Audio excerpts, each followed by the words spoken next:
Here we go. Good. Um, we're going to start away. It is my great pleasure this evening to introduce our speaker, Peter Solomon. Peter is a Connecticut native and a New Haven resident. He's been involved in marine science as an educator since a teenager, and later as a counselor at the Sound School Summer Exploring Aquaculture program. Peter went on to complete his undergraduate studies in biology and environmental science at Brandeis University, and later earned a master's degree in curriculum and instruction from the University of St. Joseph.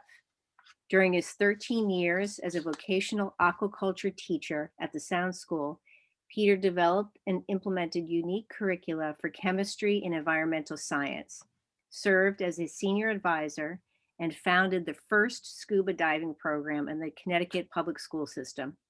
As a reflective educator, he maintains an innovative approach to education centered on learning, grounded in the educational philosophy that all students can achieve when the needs of the whole child are met.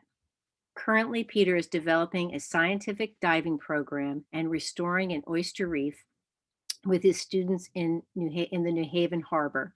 As a student-led effort, the students are responsible for every aspect of this project, from the construction of reef balls and spawning of oysters to monitoring and data collection. Peter is here with us this evening to talk about this innovative project, creating a living laboratory with his students. Without any further ado, let me turn it over to Peter. Hi, thank you, Sally, for that wonderful introduction. I was trying not to blush as you were reading my bio. It's a little surreal. This is a new point in my career, and I want to say thank you again for having me here tonight. It was so great connecting with you all in the fall and learning about what you've been up to at City Island. And I'm excited to share a little bit about our school and what our students are up to at the Sound School. So let me share my screen here and get this presentation up. All right. So I'm going to give you guys a little bit of background on myself, my journey that brought me to teaching at the Sound School. We'll probably go quickly over the incredible edible oyster. You're all experts on the value of oysters in our ecosystems. New Haven does have a special oyster history of its own that I'd like to share with you. And then I'll go into some more details on our habitat restoration project and have some time for questions at the end. So my journey begins actually kind of where I ended up at the Sound School. I grew up in North Haven, Connecticut. And when I was in middle school, they had this really innovative summer program designed to integrate suburban and city kids through a shared interest in marine science and the ocean. And so I participated in that camp. It was called Sound Summer Exploring Aquaculture. So I did that for 3 years. And when I became old enough, I applied to work there as a counselor for a couple summers. Before I went to college, where I studied biology and minor in environmental science. At that point, I was bit with that bug to go into field studies. Really wanted to get out there, explore. I did a study abroad in the School for Field Studies in Mexico, where I got to work with sea turtles. And that really opened my eyes to this whole other way to connect with the natural world. So after that, I graduated. I had a series of jobs, sea turtle research and marine mammals. And as part of a lot of these jobs, there was an outreach education component, and I started falling in love with that aspect of it. So I kind of made a little shift in my career path away from the research-oriented field into education. Went to through an alternate route to certification program in Connecticut to earn my teaching certification. Was lucky enough that Sound School had an opening that fall, and I have been teaching there ever since. So the Sound School itself was founded in 1982 as a New Haven public school of choice by a man named George Foote, who had this brilliant idea of, similar to what that summer camp was, using marine science, to engage students in a new way of learning. Students who maybe have struggled in more of a traditional school environment. He started this with just a handful of teachers in a hallway of another school, and over time it grew into a fully recognized state regional vocational aquaculture center. And that reassignment happened in 1994. We are the largest comprehensive vocational aquaculture center in Connecticut. Comprehensive means we have all of the academic programs, as opposed to some other aquaculture centers where they only do like the aquaculture courses for their students. we also include the English, the math, their foreign languages. So that's what makes us comprehensive. We are located in beautiful City Point, New Haven, formerly known as Oyster Point. So we're very in touch with the history and the culture of marine, well, not marine life, I should say, maritime culture and heritage in New Haven. So the campus as it stands today is right there on the shorefront. It's about a quarter-mile long, consists of a series of buildings, ending with the foot building there at the end of the road, which was finished in 2003. On average, we have about 340 students a year. Our 50-50 enrollment means half of our students come from New Haven. The other half come from one of our 23 cooperating districts. So every student in Connecticut has the opportunity to attend an agriculture, aquaculture regional center if they'd like. So every one of these towns has an agreement with at least one of these vocational aquaculture or agriculture centers across the state. And these are the districts that we work with. So like I said, we're comprehensive. That means our kids take English class, they take US history, they take world history, they learn foreign languages. But what really sets us apart is that vocational, the ASTE, agriculture, science, and technology, education and curriculum.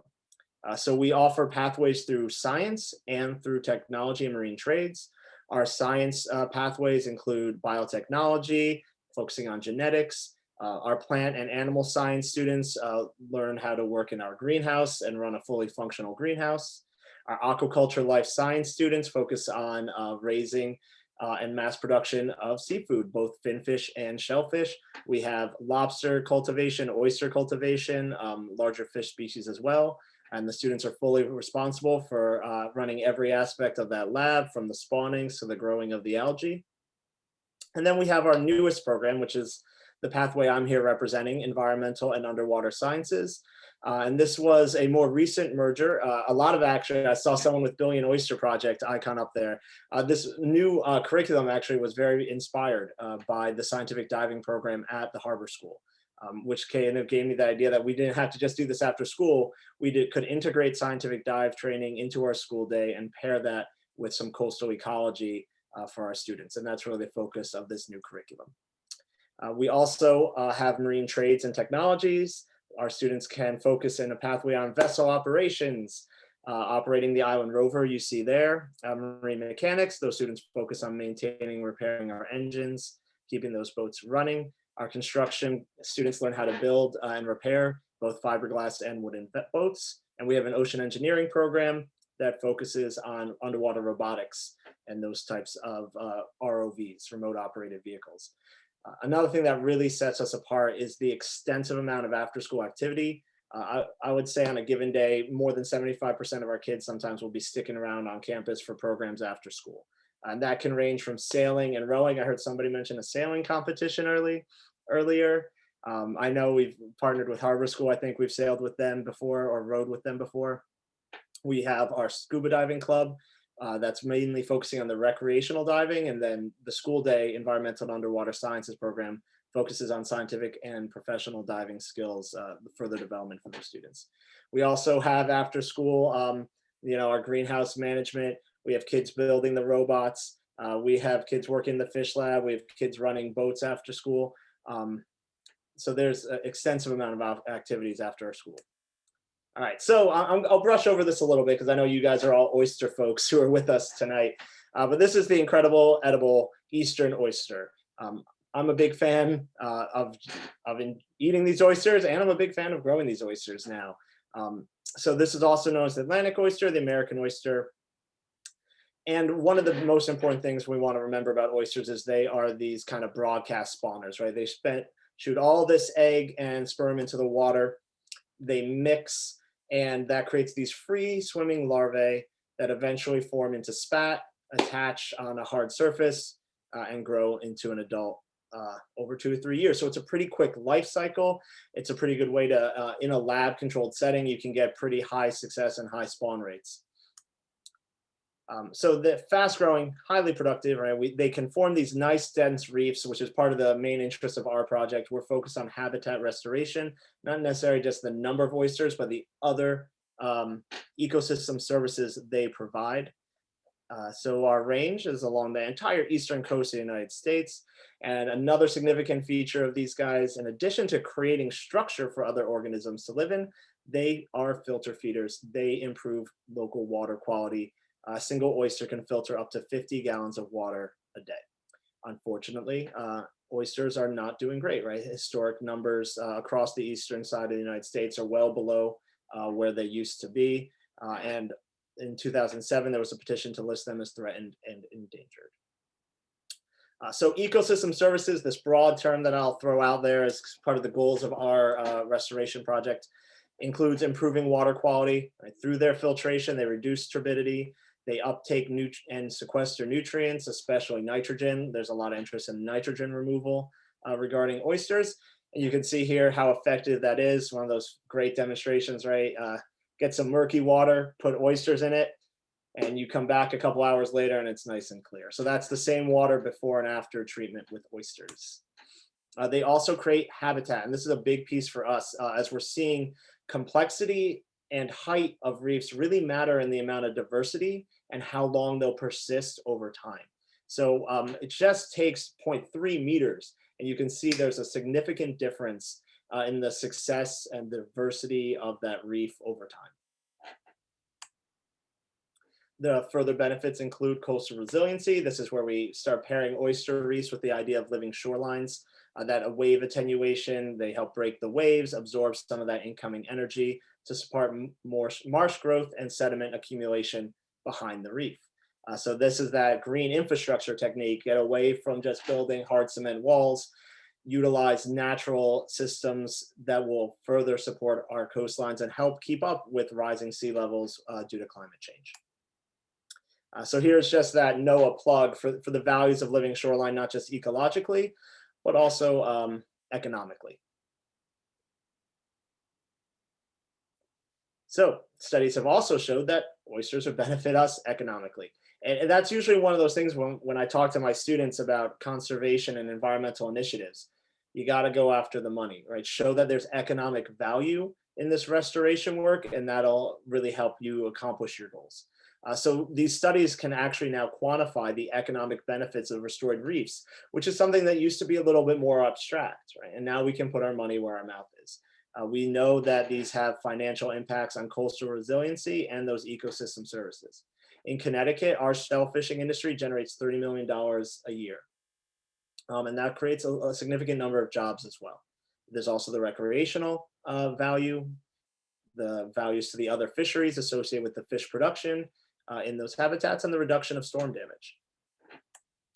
So why restoration? Well, because worldwide shellfish has experienced extreme loss, 88% decline in biomass in the US. The value of these oyster reef restoration projects has been reinforced by the success we're seeing across the country, especially in the Chesapeake Bay. NOAA has been doing extensive work with oyster restoration and living shorelines and seeing the impacts of that. So let's talk about New Haven. I said we have a special history. The Sound School, the district we're in is called City Point, New Haven. It was nicknamed for a long time as Oyster Point, New Haven.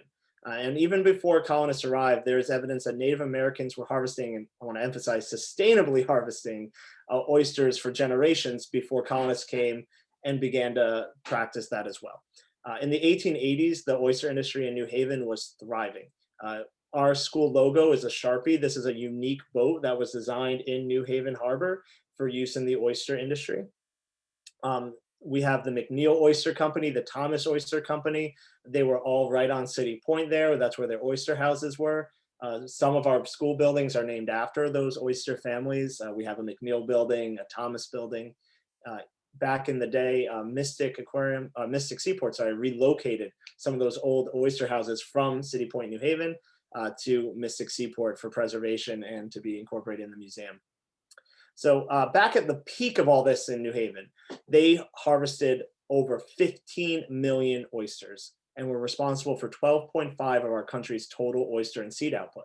And that shows from New Haven and our accompanying embayments. So for our little city in the Northeast, right, they were making a significant contribution to the nation's oyster haul.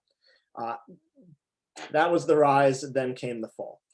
Poor water quality with our growing population along the shores triggered a complete collapse of the oyster industry in New Haven. From that thriving 1880s, by 1911, sale was entirely prohibited of New Haven oysters. Water quality improvements following some environmental initiatives in the 60s and 70s started seeing a resurgence of oysters in our waters, and then they got smacked again with a spike in water temperatures that resulted in a massive bloom of parasites that wiped out 80 to 90% of Connecticut's oysters. Since then, there's been a lot of work to restore oyster beds and our commercial shellfishing beds throughout the state. Our Department of Aquaculture is very active and works very closely with our commercial shellfishermen in Connecticut. We do have farmed oyster beds in New Haven Harbor. However, due to water quality, they still require use of a relay station before they can go to market. While we are active again, we are nowhere close to our historic levels. So I know you guys are familiar with this as well. You're involved in your own habitat restoration project. And as far as habitat restoration, even just for oyster reefs goes, there's a lot of different approaches based on what those restoration goals are for that specific project. There's a few key elements to every project that goes on, right? They're putting oyster in the water. In this, right, you're seeing just spat on shell. So they're just getting those oysters into the water, as opposed to a project like this where you're trying to make a denser reef, probably as part of a living shoreline effort, right? You're trying to break some water energy there. So that's shell and cages. You also have oyster castles as well when you're looking for more of that three-dimensional structure. And then we also have reef balls, another three-dimensional, more complex structure, also associated with use of sills in living shorelines. So there's a lot of these efforts across the country. Chesapeake Bay, Billion Oyster Project's doing incredible work in New York. Stratford Point, Connecticut's a great example of a combination use of reef balls for a living shoreline to regrow a marsh that was completely destroyed behind it. Long Wharf, New Haven has some ambitious plans, but at the Sound School, we have our own habitat restoration project underway. Our formal title of this effort is Habitat Restoration in New Haven Harbor, utilizing lab cultured oyster sets and reef balls. This project is about restoring oyster reef and habitat creation and creating those monitoring opportunities and learning opportunities for our students. So the goal through restoring this reef is to create a living laboratory for our students to conduct research on over the significant future, and to partner with local universities and other researchers and organizations who may be interested in conducting research on our platform. This project is entirely student driven. They are responsible for everything from building the reef balls, spawning the oysters, deploying them, monitoring them, writing up the data reports. They're taking over full responsibility for the success of this. And we also strive very hard to work with our community partners like City Island. We've worked with graduate students from Yale, from Sacred Heart University, and we want to keep those partners in our community involved in this process as much as possible. Oh, so there's some of our community partners. That's a group from Yale of graduate students who came and built a reef ball with us last year. So here's our process. We were fortunate enough to get a reef ball mold. We have a mini bay ball mold, which gives us about a 90 kilogram, 3 meter squared reef ball when all is said and done, 3 meter surface area. It's about 2.5 feet high off the ground.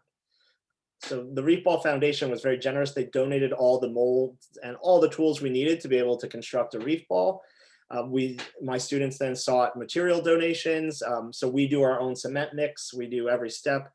We use microsilica, Avifo sand, gravel, and one departure from what the normal build for the Reef Ball Foundation and Reef Innovations, the company they work with, was we added crushed oyster shell and to our mix to create more of a surface texture because we wanted oysters growing on it. So that was part of our effort to increase our surface texture.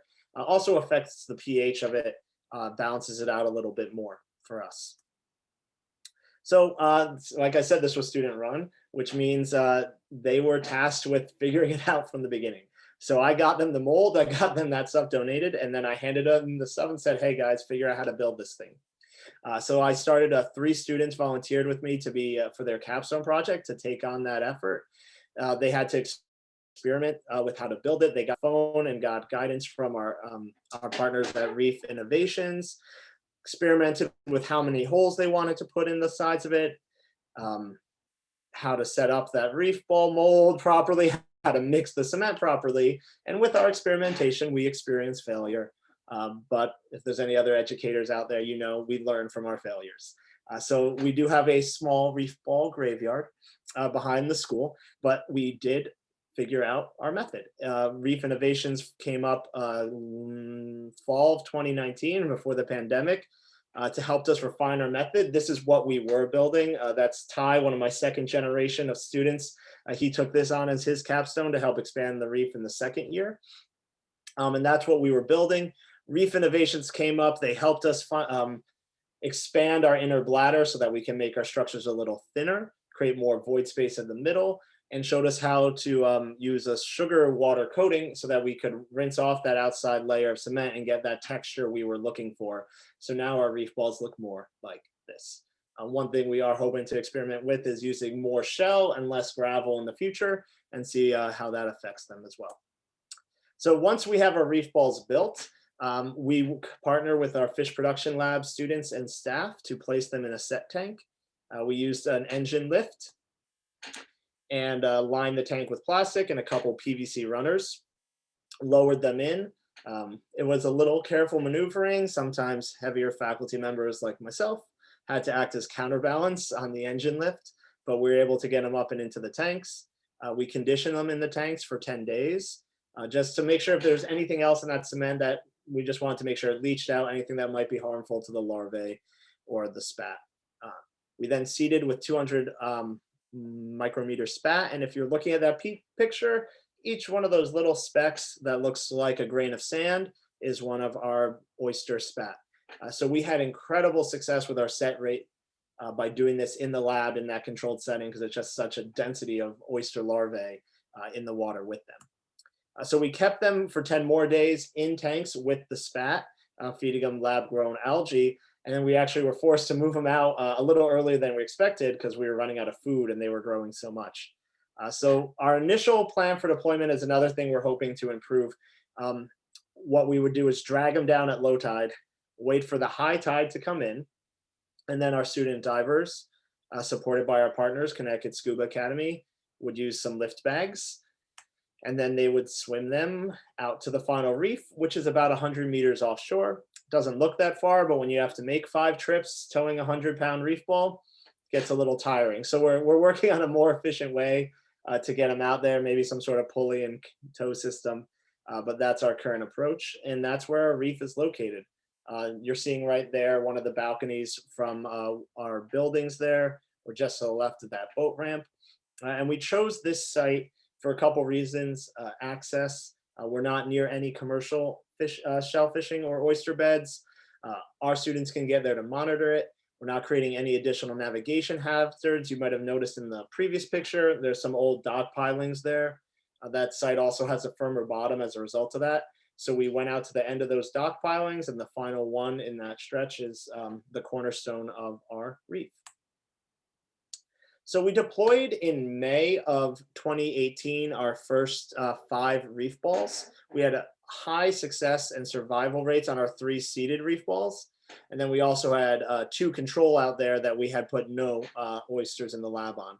So we saw a pretty significant difference between the ones that we kickstarted in the lab versus just natural recruitment. Especially with this amount of algae growth, the natural recruitment we did have kind of got completely snuffed out. But from May to October, we went from our 200 micron spat to an average oyster length of 5.5 to 7 centimeters, and almost complete coverage on all aspects of our reef balls, the exterior and the interior as well. We started observing more species on our reefs, a lot of spider crabs, oyster drills, of course, were coming, but we also started seeing green crabs and blackfish interacting and behaving with our structures. So 5 months after deployment, this is what our little first pilot reef looked like. So you can see this would be one of the reef balls that was not seeded. That's one of our control structures. And one of our best visibility days we've ever had out there. And then this would be one of our lab seeded reef balls. You can see a little green crab on there. But you can see that we get set inside the holes, inside the interior of the reef ball, and a pretty high coverage rate as we come around the corner here.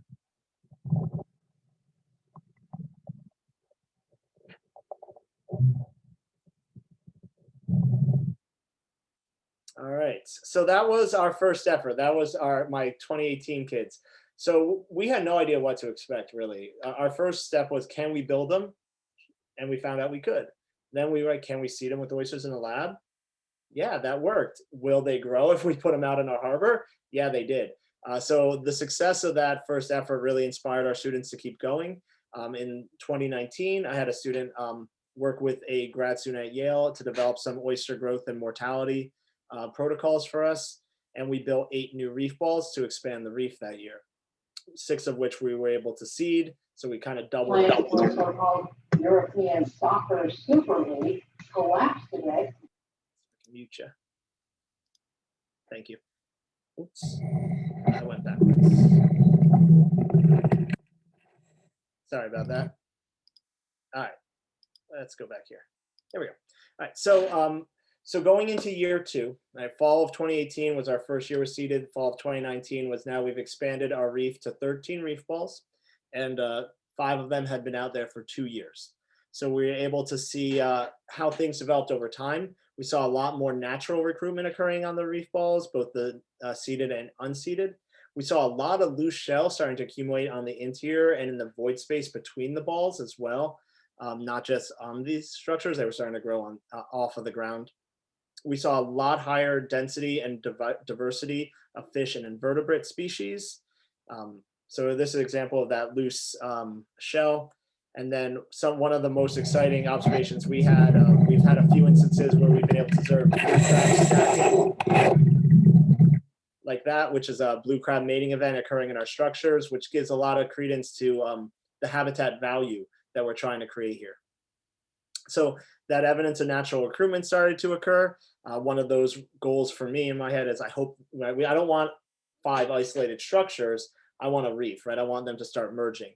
And through the natural recruitment, we are seeing multiple generations of oysters growing and the structures basically starting to then merge into a single reef. So we're currently, we have 13 reef balls out there. The ones in red, these little dots of red are the seeded. The green dots are my controls. Our students began monitoring, and this was going to be a big part of last year. And then COVID happened. So we finally got back in the water, just comfortable again on Tuesday.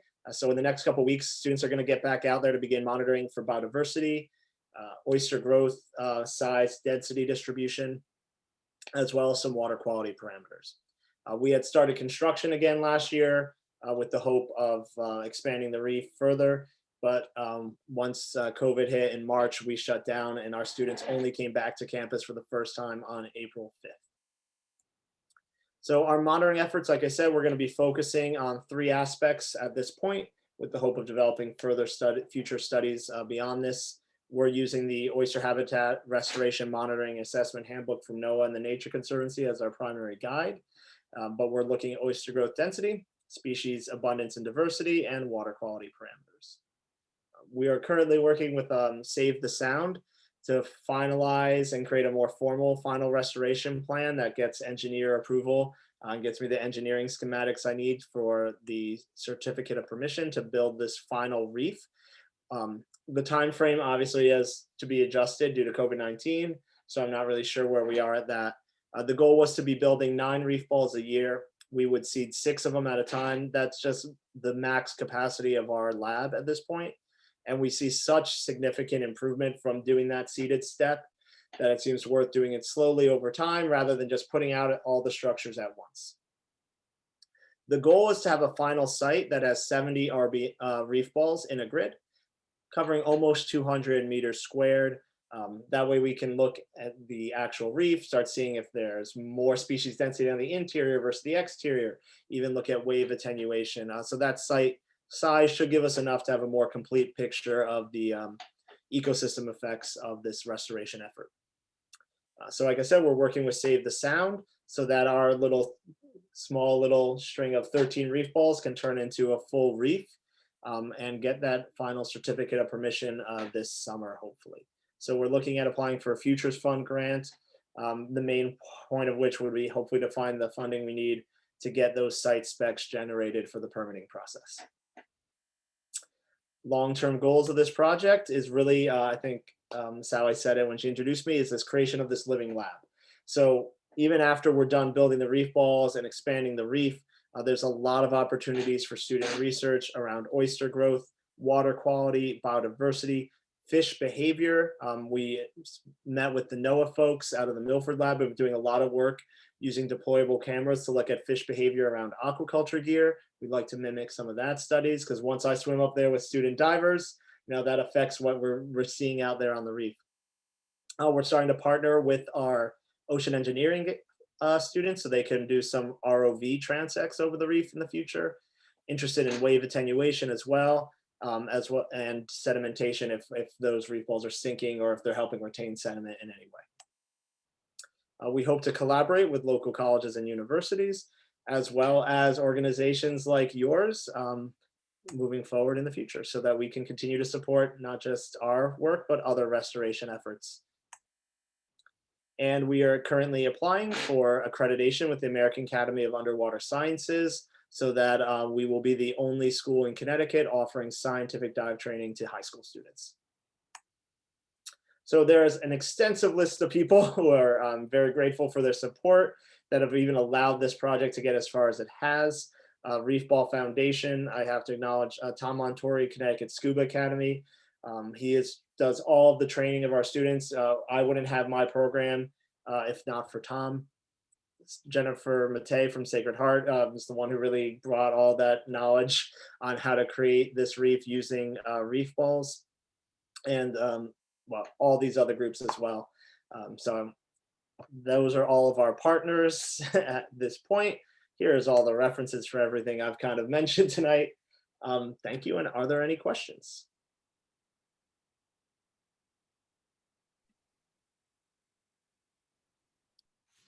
Peter, I'll go ahead. First, I just wanted to thank you so much for a great talk. What you've done in the last 13 years is amazing at the school. I'm curious, just for starters, your students, what do your students typically go on to study after they've been at the Sound School, and sort of what are they gaining from this experience? Sure. On this overall, the school as a whole, Yeah. usually about 70% of our students are going to a 4-year college. A lot of them are studying either marine science, a lot go to aquaculture. Many of our students annually go to URI. I'm sending 3 kids this year to Eckert to study marine science, and they're interested in continuing that scientific diving in some tropical waters. But a lot of our students do go into marine and science related careers. We have about 30% of our students who either enter a 2-year or a trade school program as well. So I don't know if you're familiar with Iris and the landing school in Maine. So our students do go into those kind of boat building programs as well. The maritime academies are pretty attractive to our students. Maine Maritime, Mass Maritime, for those who are looking at futures on the water, who go through those programs so they get their captain's licenses and their high tonnage licenses and work on that career path.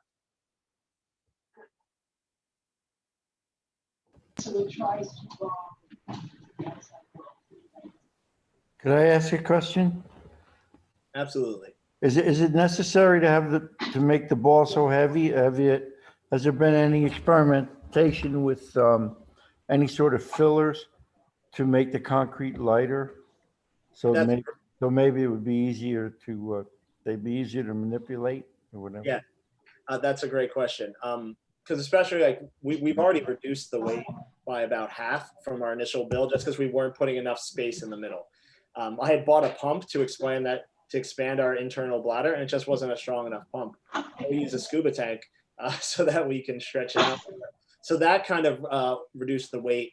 The one concern I would have of reducing it any further, right now they're about 100 pounds, which isn't too hard for us to maneuver in the water. Especially, I don't want them to be light enough that they stop serving that function as like a sill and get thrown around by winter storms. I see. Thank you. Are you considering expanding your domain, like taking it to other areas? Not at this point. Hopefully in the future. I think this project is pretty unique, especially in Connecticut waters. So I'm hoping the results of what we see here provide support for other groups to do similar work. And then I would definitely be interested in supporting and being involved in that with my students in the future. You're continually recruiting new students, right? So it's like a continuation of interest. Exactly. You know, they come and they graduate, and then so my pathway is a 2-year scope and sequence for juniors and seniors. So junior, they take half a year with me and half a year in their tech class, and then as a senior, they pick their concentration.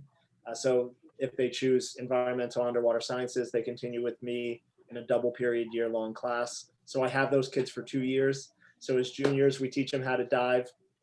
We teach them the foundations of coastal ecology. And then as they roll into senior year, they're going to take over the research and monitoring. And then as those students leave, the next crop, like you said, are going to come in, continue developing electrical skills, hopefully developing new research as we move forward. So on that notice as well, I saw that you were thinking about looking to get good funding as well. Where are you looking to do that? National Science Foundation? Futures Fund would be a pretty sizable grant opportunity for us. So we're working with Save Sound to help us on that application for this year. Good luck. Thank you very much. When you made mention earlier of relay stations, are those like unpolluted areas where the oysters have to be moved to so they can cleanse themselves? Essentially, yeah. So if you look at the shellfishing map in Connecticut, they're rated. Some stations like New Haven, they take them out into one of those higher water qualities. Basically, they just flush themselves out for a couple months before they bring them to market. How deep down are the reef balls? Good question. We're at about 8 to 10 feet at high tide. So boats going by aren't likely to run into them or anything like that. No, because at low tide, they're like less than a foot below the surface. So we're not even in there's a navigation channel about like 300 meters further south of the reef, further offshore. Right. The only real boating activity anywhere like that I would be concerned of boats hitting is our students going in and out of the water with the sailing and the rowing, but they know exactly where we are. And it's really too shallow, and it's not a good maneuvering area for them because those dock pilings are there too. Is the substrate fairly solid or not mucky? That's our problem, of course, is we've got a lot of silt and soft material. Yeah, so that specific area is a lot firmer than the rest of the harbor and like the boat ramp. So if you go directly off our boat ramp over to our docks, it's exactly what you described. It's that silt. When I dive with the kids, it's like, have you hit the bottom? You can't really tell. You're just going to this muck, you know. Where we are, I think we have a little bit higher, water movement, which is like made a little more shear going on there. So it's moved that out. We have a little bit firmer bottom of sand that kind of collected and exists out in front of the marsh over there. So that's the direction we're going to move. Because right now I'm at those dock pilings in front of the building. And as we grow, we're going to head along parallel our marsh. Is the wave attenuation affected at all by them? I can't say at this point. I mean, we would be deeper. Right? If you were designing a living shoreline, you wouldn't put the Oyster Reef as far from the marsh as we are. And that still usually goes a lot closer to the edge of the tide line. We're in a lot deeper water. I am curious at larger wave and energy events if we wouldn't function like a real Oyster Reef and breaking that energy, even though we're deeper. During a storm event or during high wave action, it could reduce it. That is something I'm very interested in. We're just not set up. And I don't think our reef is really at a size yet we'd even be able to measure a difference. But we don't have a high shear at that area. It's not too bad wave energy to begin with. Okay, thanks. That's helpful. Good to know. Yeah. Peter, why did you choose reef balls as your structure over gabion cages and other types of structures that you had pointed out? Sure. For me, one of my major interests is, like I keep referring to the void space, right? The 3D complexity, because I was interested in really the biodiversity aspect of the reef. So creating that three-dimensional structure that gives that hollow interior, I was very interested to see how organisms would use that, and if that would further that aspect of the restoration goal.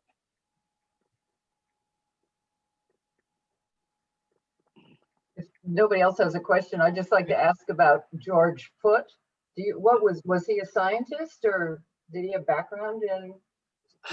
So I'm embarrassed. Like, I'm that next generation of Sound School who never got to work directly with George Foote. Sound School is also a place where teachers spend their whole careers. I've been there for 13 years, and I am just this year not the youngest person in the science department. So the generation that I grew up as a teacher working with. My mentors were the teachers. Some of them founded the school with George. Were the first ones who had been there for 30 years, and they're just starting to retire now. Has he passed away? Is he? Nope. George is still alive. Our building, our newest building, is named after him. He's a cousin of mine, so I'm Oh, really? Yeah. And his I don't know, great uncle or something would have been sea captain and much involved in the water. Yeah, so I think his background was more in that, the maritime culture and heritage piece, because that's where they started Sound School, was really about building boats. And there's a lot in our history about why we build boats, the skills, the soft skills that go with that, that responsibility and those kind of work. And then I think the aquaculture program kind of grew after the boat building and seamanship program. Well, it's just like City Island then, yeah. Because we used to be boat builders here too. Now we're Oyster. Yeah. Good. Yeah, but his educational philosophy is still very much alive today at the Sound School. Good, good. Peter, I got a question for you. Yeah. Okay. So another question is, have other states or other private organizations looked at doing a model like your school and education center? And the aquaculture centers. yeah. So, there are other comprehensive ones. A lot of them are growing along the eastern seaboard as well. I would say even Harbor School is pretty much a very similar model to what Sound School is. Actually, we want to take some, like, you have that non-profit partner in Billion Oyster, working with New Haven Harbor School. We're trying to do something similar with the Sound School. One of those teachers I mentioned who, was there from the beginning is retiring this year, and he's starting a nonprofit Sound School New Haven Harbor Foundation to kind of help support our work as well. But I think there's been a growing demand, I think, for this type of programming that's relevant, authentic, career-driven for students, and helps and focuses on that kind of skill and that kind of programming that's hands-on, responsive to the student and industry needs. And so even as a teacher in education, I'm like, when I'm doing my just straight educational programming, a lot of what we consider just kind of second nature for vocational programming, hands-on, performance tasks to assess, right? Can you tie the knots? Don't take a paper test about tying knots.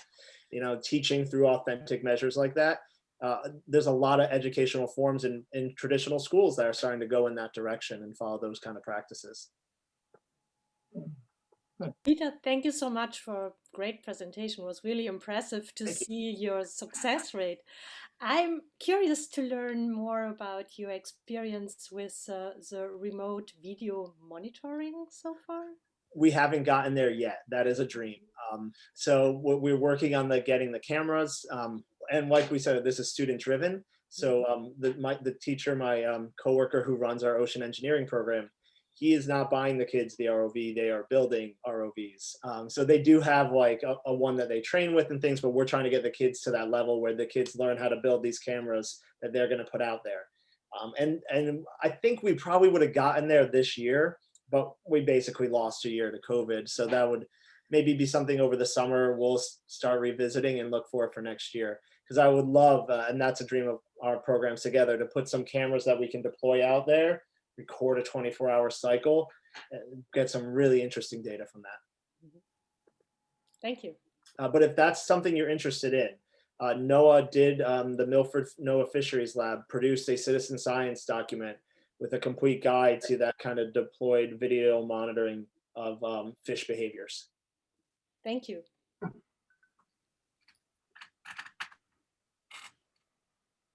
I guess if there aren't any further questions, I just want to once again thank you, Peter, for really taking the time and just being so generous right from the start. When we met through Save the Sound, you instantly became a partner to City Island Oyster Reef.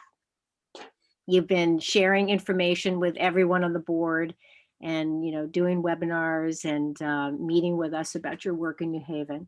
And we really look forward to continuing to partner with you for many years to come. And I want to thank you so much for taking your time out this evening for sharing with us the incredible work that you're doing with your students in New Haven. Thank you so much. It means a lot to be considered a partner for this exciting group. And I hope we can continue to collaborate for many years in the future as things return to normalcy. And I would love to have you down on campus once I'm able.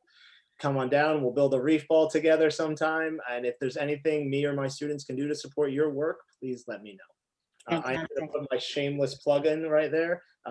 If you have any other questions, there's my email. Feel free to reach out. We are on Instagram, Sound School NHPS. You can follow us there. And the Sound School Dive Club has its own Facebook page as well. You can follow us at Sound School Dive Club. There's images and video from the reef, as well as like our student dive program. Great. Thanks so much, Peter. Thank you all so much. Good night. Good night, everybody. Bye. Thank you. Sally, do you need me to stick around?